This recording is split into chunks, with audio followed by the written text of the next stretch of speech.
I've been thinking a lot recently about self-trust and how trusting our experience of self is such simple wisdom and can be so hard to do in a world that is always willing to tell us that our experience maybe isn't right or is running counter to everything else.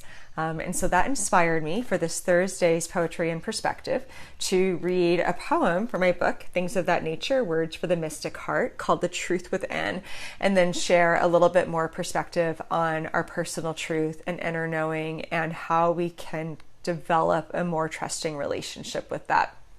So the truth within, you have to be prepared to take it, to step into it, to stand strong in it, your space.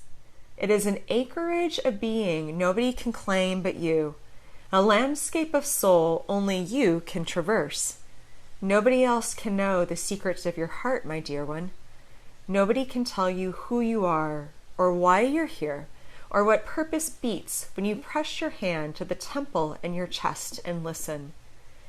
Do you feel the warmth residing there? Do you sense the light trying to shine through? Do you hear the answer to the question of yourself? You are made to be loved. You are here for love. You hold a universe of love, and that universe starts within you. Identity is such an interesting thing because there's always something new that we have to learn and discover about ourselves, especially as we keep growing. It's a fluid thing, not a fixed thing.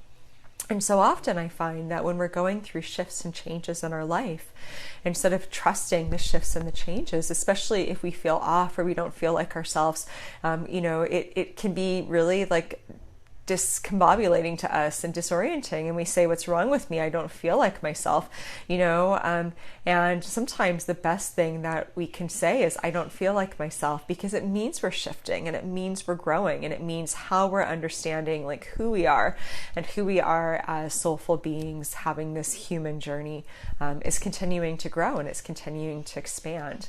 And I have found that as we move through our personal journey, we are the only ones who can really be the key keeper and hold the full knowledge and be the expert of what that journey is.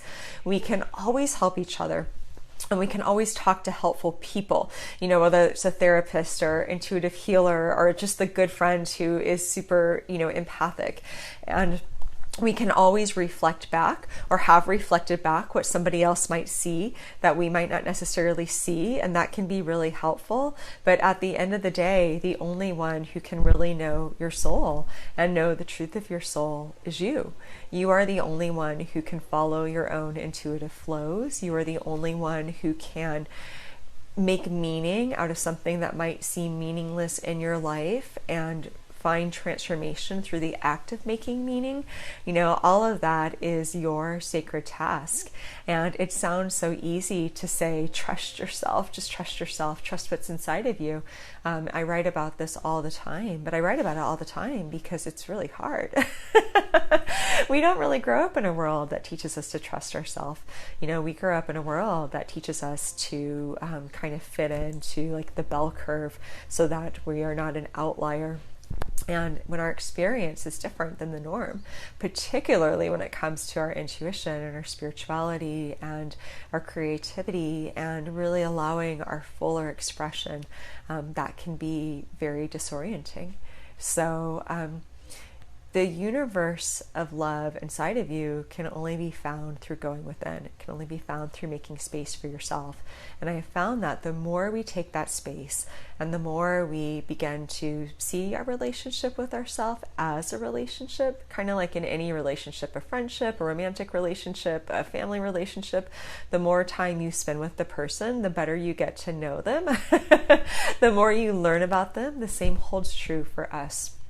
So my exhortation to you is to continue to find the ways to nourish the space of self-trust inside of you and to get to know yourself so that you can develop a more trusting relationship and continue to just really engage with the juicy, amazing wisdom that is your light, your heart, and who you are meant to be as your highest, most authentic expression. All right. That was this Thursday's Poetry and Perspective. Thank you so much for joining me. And it's fun to be back in this space. I stopped doing these for a while and it's time to be back. So here I am. I am wishing everybody much aloha and light, and I will be back here next Thursday with a new video.